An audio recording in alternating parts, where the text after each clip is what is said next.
चलिए बच्चों शुरू करते हैं। आज का हमारा सब्जेक्ट है होम साइंस।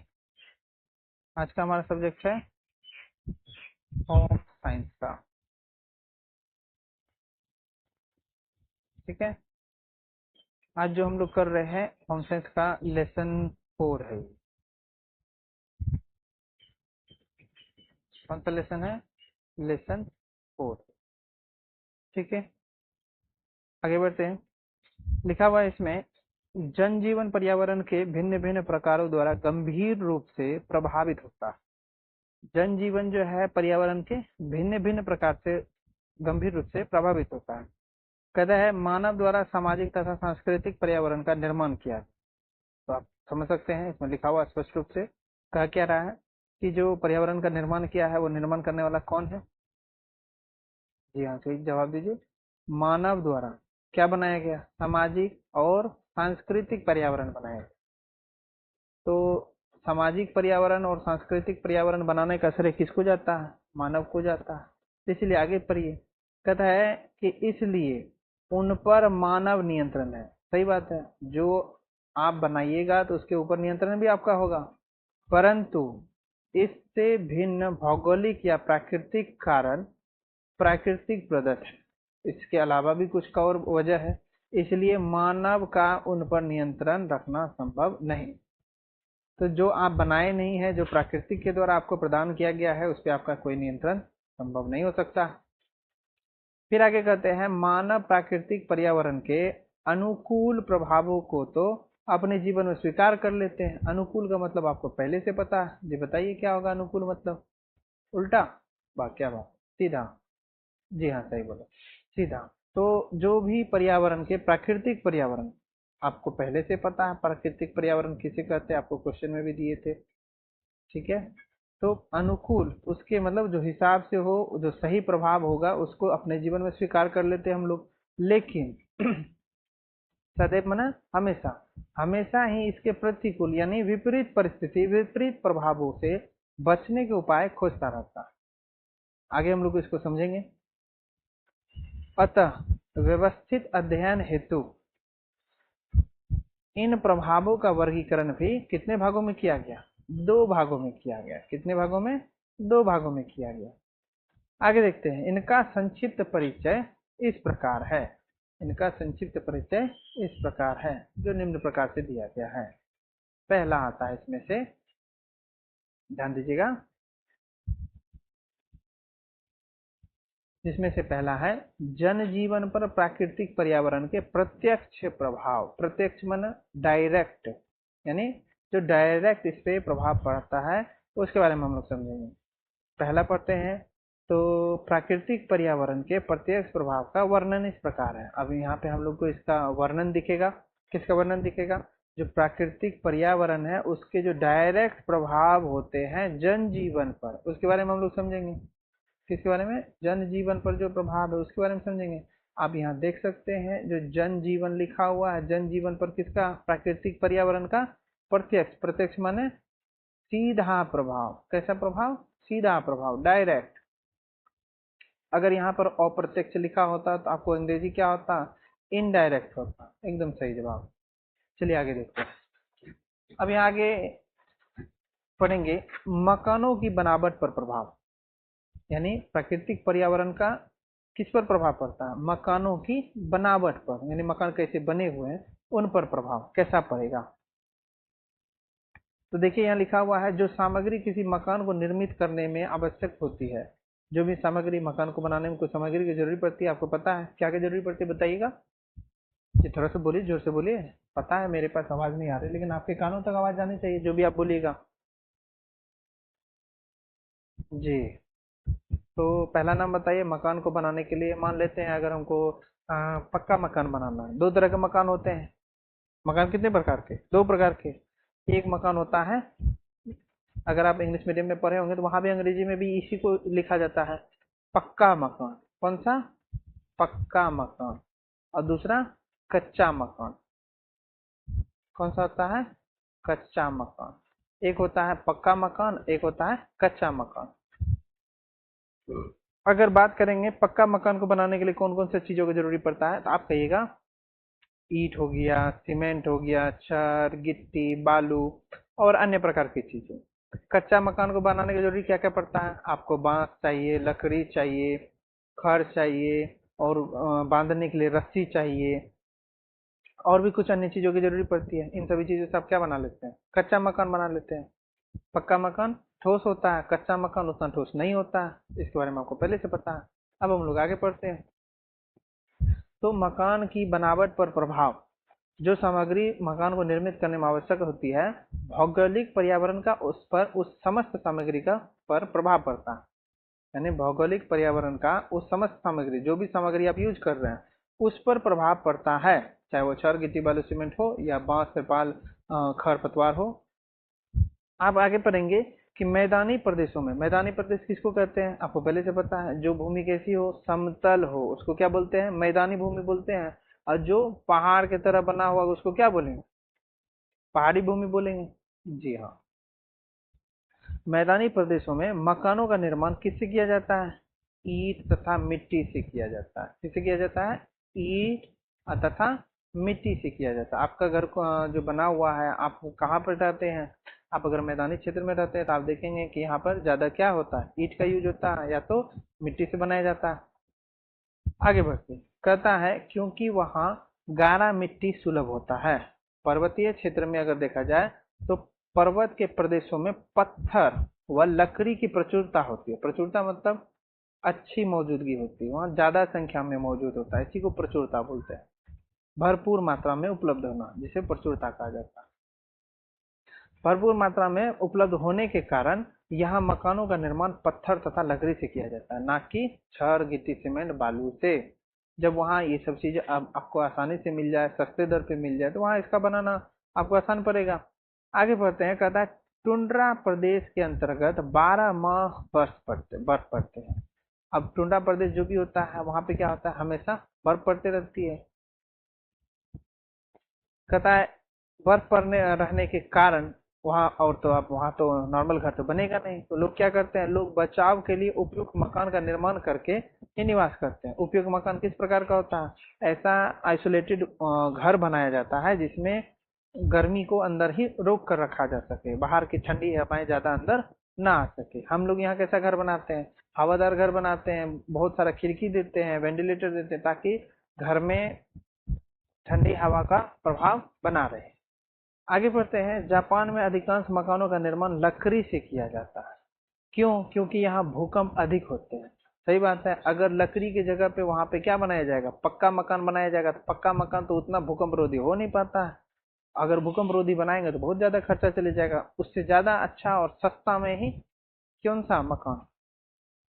लकड़ी का मकान। कौन सा? लकड़ी का मकान ज्यादा अच्छा होता है, क्योंकि वो भूकंप रोधी होते हैं, इधर उधर थोड़ा मोड़ा डैमेज करके रुक जाते हैं।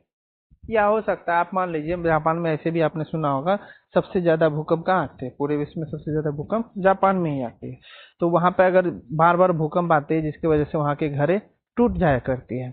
अब किसी एक इंसान को पकड़ लीजिए, मान लीजिए आपका घर वहां पे हो, बार बार अगर आपका घर टूट जाए तो आप कितना मेहनत कीजिएगा बार बार घर बनाने में? अगर आपका एक बार घर बनाने में 5 लाख 10 लाख रुपए लग जाता है, तो 5 लाख 10 लाख फिर तो कमाइएगा, तभी तो उतना घर बनाइएगा। इसीलिए वहां के लोग ज्यादातर किसके घर बनाया करते? लकड़ियों के घर बनाया करते हैं। आगे बढ़ते हैं। अब दूसरा प्रभाव के बारे में पढ़ेंगे। दूसरा प्रभाव कहता है व्यवसायों पर प्रभाव। व्यवसाय मतलब बिजनेस। व्यवसाय मतलब बिजनेस, जिससे हम लोग लाभ अर्जित करते हैं, धन कमाते हैं, जिससे हम लोग खर्च करने के लिए पैसे कमाते हैं, जो जीवन यापन करने के लिए पर्याप्त हो। कहता है व्यक्ति के मूल व्यवसाय, मूल में से व्यवसाय की निर्भरता भौगोलिक पर्यावरण पर ही रहती है। जो भी आपका काम है आप वो क्या करते हैं? पर्यावरण के हिसाब से ही करते हैं। मान लेते हैं अगर आपका, आप रहते हैं मेघालय में, मेघालय में आपको पता है कि बहुत ज्यादा बारिश होती है, और वहां पर आप पापड़ सुखाने का काम कीजिएगा, तो बताइए आप कितने दिनों में आपका पापड़ सूख के तैयार हो जाएगा?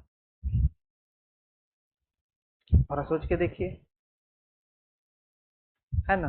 तो भौगोलिक स्थिति जैसा होगा, पर्यावरण की स्थिति जैसी होगी, उसी के हिसाब से आपको काम करना होता है।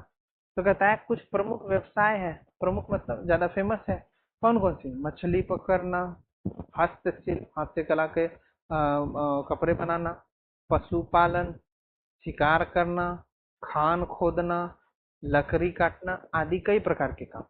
पशुपालन तथा कृषि व्यवसाय नदियों के मैदानी क्षेत्रों के अंतर्गत प्रमुख है। ज्यादा फेमस कहाँ होता है ये? कौन सा? पशुपालन और कृषि ज्यादा फेमस कहाँ होता है? नदी के मैदानी क्षेत्र में। व्यवसाय नदी के मैदानी क्षेत्र में। अब ये व्यवसाय नदी की समझिए इसको, बात को, ऐसा नदी जो क्या हो,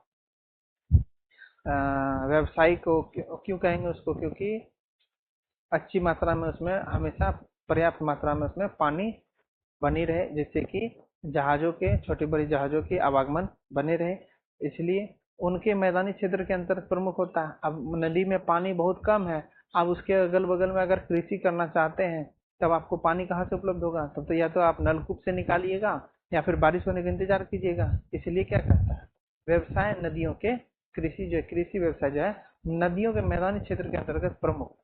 अगर आप बलुआही क्षेत्र में करते हैं तो वहां पे तो आपको पानी मिलेगा नहीं, जिसकी वजह से आप क्या हो जाएंगे? दिक्कत में हो जाएगा, आपका खेती नहीं हो पाएगा उस हिसाब से। आगे बढ़ते हैं। अब देखिए, कहता है कि यद्यपि लकड़ी तथा उनके विभिन्न व्यवसाय वनों में प्रमुख। जो लकड़ी का व्यवसाय होगा उसके लिए क्या चाहिए? कच्चा माल कहाँ से मिलेगा? जंगल से ही मिलेगा। जो व्यक्ति समुद्र तट के किनारे है, तालाब के निकट में निवास करते हैं, उनके लिए कौन सा होगा? मछली पालन सबसे अच्छा होगा। अगर आप समुद्र किनारे रह के आप कुछ और काम कीजिएगा तो ये तो मूर्खता वाली बात होगी। जब समुद्र है बगल में तो आप मछली पालन का व्यवसाय अच्छी तरह से कर सकते हैं। वैसे लोग ही वहां पे निवास करते हैं जो मछली पालन करते हैं ज्यादातर। अगर आपके पास और के व्यवसाय है तो वो अलग बात है, लेकिन यहाँ जो आपको समझाने के लिए कहा जा रहा है, इसके अतिरिक्त, अतिरिक्त मतलब अलावा, भौगोलिक पर्यावरण का प्रभाव किस पर? उद्योगों की स्थापना पर भी पड़ता है। अब उद्योग मतलब फैक्ट्री वगैरह जो लगाते हैं उस पर भी पड़ता है। जैसे जहां जिस उद्योग हेतु अनुकूल पर्यावरण एवं कच्ची सामग्री उपलब्ध होती है, वहां उसी व्यवसाय का संचालन सरलता से किया जाता है। सरलता मतलब आसानी से किया जाता है। जी हाँ, एकदम सही कहा आपने, आसानी से कर सकते हैं। मान लेते हैं कि आप जो है ऐसा कोई व्यवसाय, ऐसा कोई फैक्ट्री खोल लीजिए जिसके लिए आपको कच्चा माल जो है बहुत दूर से मंगाना पड़े, तो उसके लिए आपको क्या होगा? खर्च बहुत ज्यादा बैठ जाएगा, जिससे आपको फैक्ट्री भी बैठाने से उतना अच्छा खासा लाभ नहीं हो पाएगा। अब आते हैं हम लोग तीसरे प्रभाव पर, जनसंख्या पर प्रभाव। किस पर? जनसंख्या पर प्रभाव। देखते हैं जनसंख्या पर क्या प्रभाव पड़ता है। कहता है विशिष्ट रूप से प्राकृतिक परिस्थितियों की अनुकूलता तथा प्रतिकूलता, दोनों ही बात, सीधा और उल्टा, पर ही जनसंख्या का घनत्व निर्भर करता है। अगर प्राकृतिक परिस्थिति सही है या खराब है, दोनों पर जनसंख्या वो बढ़ेगा या घटेगा। कहते हैं प्रति वर्ग किलोमीटर में पाई जाने वाली,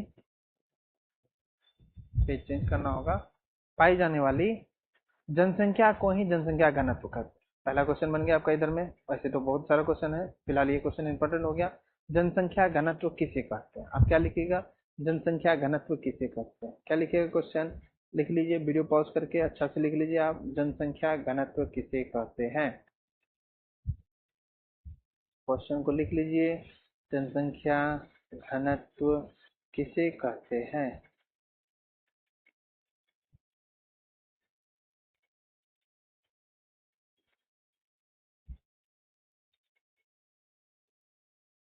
क्वेश्चन लिख लीजिए, जनसंख्या घनत्व किसे कहते हैं। आंसर भी मिल गया कि जनसंख्या को ही जनसंख्या घनत्व कहा जाता है। उन स्थानों पर जनसंख्या में तीव्रता से वृद्धि होती है। तीव्रता मतलब तेजी से वृद्धि होती है। तीव्रता मतलब तेजी से वृद्धि होती है। कहाँ पर तेजी से वृद्धि होगी? जहाँ भौगोलिक पर्यावरण की पोषण स्थिति मानव जाति के अनुकूल, पोषण मतलब खाने पीने की चीजें आसानी से उपलब्ध हो, वहीं पर होगा।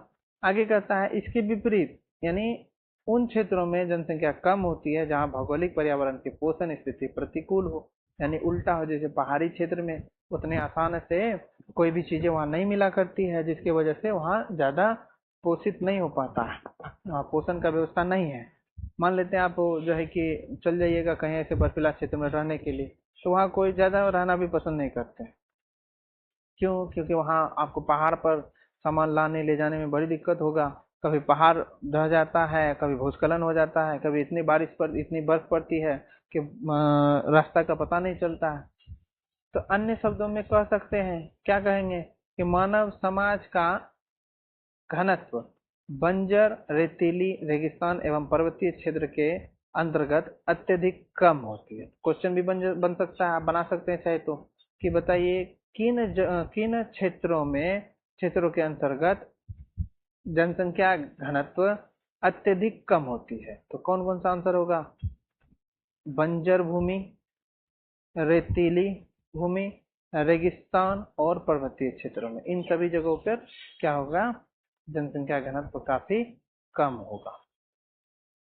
इसके उल्टा आप चलिए कहां पर, कि वहां जनसंख्या घनत्व अधिक होता है जहां नदियों के निकटवर्ती मैदान के अंतर्गत सिंचाई के पेयजल उपलब्ध हो, पर्याप्त साधन उपलब्ध हो और साथ ही भूमि समतल हो। क्योंकि समतल भूमि पर साइकिल चलाना भी आसान होता है, तो एक छोटा गरीब आदमी भी वहां पे आराम से अपना जीवन यापन कर सकता है। अगर गरीब आदमी को भेज दें कहाँ, पहाड़ों पर रहने के लिए, तो उनको क्या होगा? बड़ी दिक्कतों का सामना करना होगा। अगर कहीं जाना आना हो तो उसके लिए उसको साइकिल चला, उतरने वक्त तो बहुत मजा आएगा, लेकिन चढ़ने वक्त वो साइकिल भी लगेगा, मन करेगा पहाड़ से उठा के फेंक दे। तो आप ऐसी जगहों पर रहना पसंद नहीं कीजिएगा। घूमने के लिए जाते हैं तो थोड़ा सा चढ़ान पड़ जाता है, तो आप देखते होंगे कितना थकान हो जाता है शरीर में, है कि नहीं? मेहनत वाला काम हो जाता है, बुल के जाना भी, पैदल भी चलना मेहनत वाला काम हो जाता है। आगे बढ़ते हैं, भोजन व आहार पर प्रभाव, पर्यावरण का प्रभाव क्या पड़ता है भोजन पर? तो कहता है जिस क्षेत्र के अंतर्गत जो खाद्य सामग्री विशिष्ट रूप से उपलब्ध होती है, वहां के निवासी उस खाद्य सामग्री को ही मुख्य भोजन के रूप में ग्रहण करते हैं। जैसे अगर हमारे यहाँ आलू मिलता है, हमारे यहाँ जो है चावल आसानी से मिल जाता है और आटा आसानी से मिल जाता है, तो इसको हम लोग अपने मुख्य खाना में शामिल करते हैं। तो आप ज्यादातर बिहार में देखते हैं कि दाल भात चोखा दिन में बनता है, रात में बनता है रोटी। कहीं दिन में रोटी बनता है और रात में बनता है दाल भात चोखा। तो अलग अलग हिसाब किताब होता है। तो दाल दाल भात जो है कि दाल भात को हल्का खाना समझा जाता है और रोटी को थोड़ा भारी। तो दिन में जब ज्यादा मेहनत वाला काम होता है तो दिन में ज्यादातर लोग क्या खाते हैं? रोटी खा लेते हैं।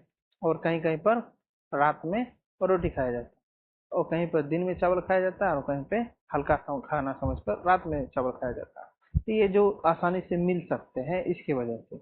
उदाहरण के लिए देखिए, इसमें कहा जा रहा है कि बंगाल में क्या प्राप्त हो जाते हैं भाई? बगल में समुद्र है, बंगाल के बगल में क्या है? समुद्र है, जिसकी वजह से क्या मिल जाता है उसको? मछली तथा चावल। वहां पे बहुत खेती होता है, पर्याप्त मात्रा में होता है, इसलिए मछली चावल वहाँ का फेमस खाना हो गया। इसलिए बंगाल के निवासियों का मुख्य भोजन क्या हो गया? चावल मछली हो गया। पर्वतीय तथा ठंडे प्रदेशों के अंतर्गत क्या मिलेगा? अधिक ठंड होते हैं, इसलिए वहाँ के निवासी उत्तेजना तथा उष्णता प्राप्त हेतु मांस का अत्यधिक प्रयोग करते हैं, ताकि उनका शरीर क्या रहे? गर्म रहे। क्योंकि मौसम बहुत ठंडा रहता है, अगर उसमें जीना होता है तो उसके लिए गर्म खाना खाना पड़ता है। आगे देखेंगे कि उत्तर प्रदेश तथा पंजाब के निवासियों का प्रधान भोजन गेहूं को माना जाता है, क्योंकि यहाँ गेहूं की प्रचुर मात्रा में उपलब्धता होती है। प्रचुर मतलब भरपूर मात्रा में उपलब्ध होती है, क्योंकि वहाँ खेती ही होता है, सबसे ज्यादा खेती होता है गेहूं का और चावल का। चावल का खेती तो बंगाल में सबसे ज्यादा होता है, गेहूं का वहाँ ज्यादा खेती होता है, मकई का खेती होता है। कहता है टुंड्रा प्रदेश वही ठंडा बर्फ गिरने वाला प्रदेश, ऊपर पढ़े थे अभी। टुंड्रा प्रदेश में किसी भी प्रकार की खेती नहीं की जा सकती। जहाँ बर्फ गिरेगा वहां कौन सा खेती कीजिएगा? क्योंकि यहाँ 12 मास बर्फ गिरती है। टुंड्रा प्रदेश में कितने माह बर्फ गिरती है? 12 मास, ध्यान में रखिएगा। अतः वहां के निवासी अर्थात एस्किमो मांस भक्षी ही होते हैं। एस्किमो, बर्फ में रहने वाले को एस्किमो कहते हैं, मांस भक्षी होते हैं। मांस क्यों खाएंगे? क्योंकि ठंडे प्रदेश में रहने की वजह से शरीर को ज्यादा उष्मा की जरूरत पड़ती है, इसलिए वो मांस का सेवन करते हैं। कहता है शीत प्रदेश के निवासियों द्वारा शराब का सेवन भी किया जाता है। शराब का सेवन भी क्यों करते हैं? वही सेम है, शरीर को गर्म रखने के लिए, क्योंकि शराब उनके शरीर को क्या करते हैं? गर्मी प्रदान करते हैं। आगे बढ़ते हैं, ये पर्यावरण का जो है कि जरूरत के हिसाब से ही होता है। अगर आप वहां जाकर के कहिएगा कि क्यों शराब पियेंगे, क्यों मांस खाएंगे, तो ऐसी स्थिति में आपको बहुत सारी दिक्कतों का सामना करना पड़ सकता है। आपको अपने अंदर इतना ऊष्मा जनरेट करना होगा ताकि आप उस क्षेत्र में भी जिंदा रह सके, अन्यथा आपकी स्थिति खराब हो सकती है। कहता है शारीरिक लक्षणों पर प्रभाव। इनका प्रभाव शारीरिक लक्षणों पर भी देखते हैं। जैसे जहाँ का पर्यावरण अधिक गर्म रहेगा या ठंडा रहेगा तो हमारे रंगों पर भी प्रभाव पड़ता है। तो कहता है व्यक्ति के रंग, कद, आकृति पर भी भौगोलिक पर्यावरण का अत्यधिक सीमा तक प्रभाव पड़ता है। कैसे कि शीत प्रधान देश, जो ठंडे देश है, वहां के निवासियों की अपेक्षा गर्म क्षेत्र के निवासियों का रंग कैसा होता है? काला होता है। अब इसमें कद का बात लिखा हुआ नहीं है, आपको हम बता देते हैं। कद में जो है, जो आप देख लीजिए कि पहाड़ी इलाका है। कौन सा इलाका? पहाड़ी इलाका। वहां पे छोटे कद वाले लोग आपको देखने मिलेंगे। जैसे कि आप नेपाल में देखिए, सब नेपाली को देखते हैं, नेपाल में रहने वाले वासी को नेपाली कहते हैं। तो नेपाली का आप देखिए कि जो नेपाली होते हैं, नेपाल में रहने वाले व्यक्ति होते हैं, उनके कद काफी छोटे होते हैं। आगे बढ़ते हैं, वस्त्रों पर प्रभाव। किसके पर? वस्त्रों पर क्या प्रभाव पड़ता है?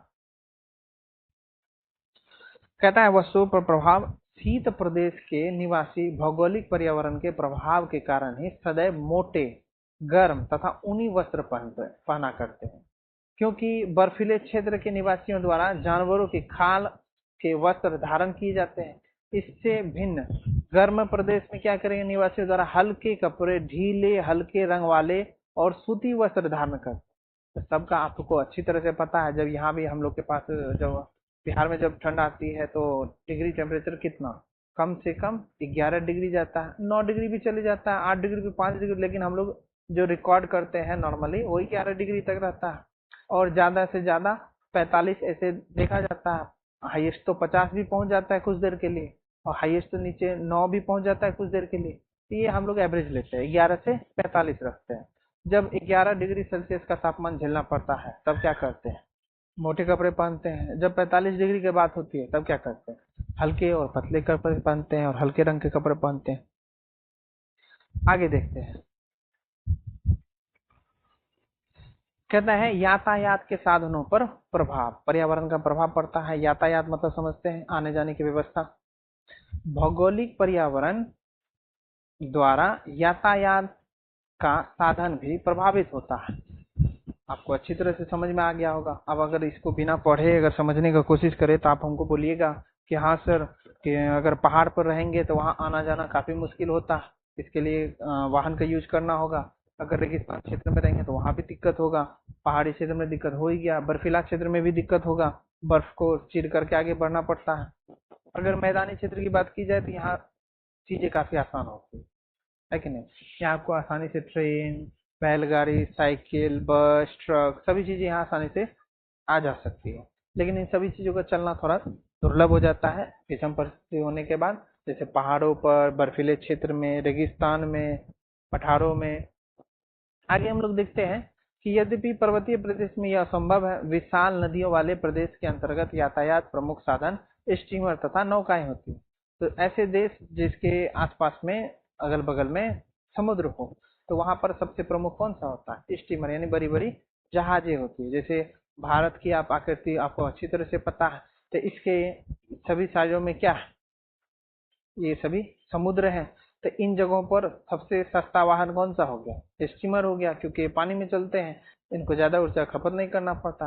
अगर मान लेते हैं गुजरात से हमको कोई सामान भेजना हो वेस्ट बंगाल, तो मेरे पास तो 3 ऑप्शन है। पहला, या तो आप सीधे उड़ा करके पहुंचा दीजिए हेलीकॉप्टर से या फिर विमान से, ये ऑप्शन ले सकते हैं। दूसरा, आपको क्या कर सकते हैं कि बाय रोड भेज सकते हैं। किसे भेज सकते हैं? बाय रोड, है ना, सड़क के रास्ते से।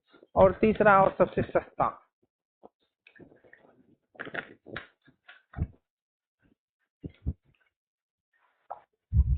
तीसरा और सबसे सस्ता उपाय क्या होगा बताइए? एकदम सही जवाब।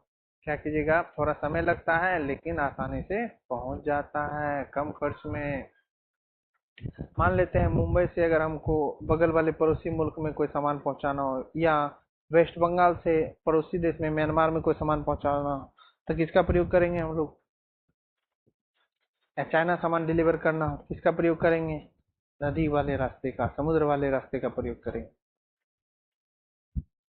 आगे देखते हैं जनजीवन पर प्राकृतिक पर्यावरण का अप्रत्यक्ष प्रभाव। अब हम लोग प्रत्यक्ष पढ़ चुके हैं, अब कौन सा पढ़ेंगे? अप्रत्यक्ष पढ़ेंगे।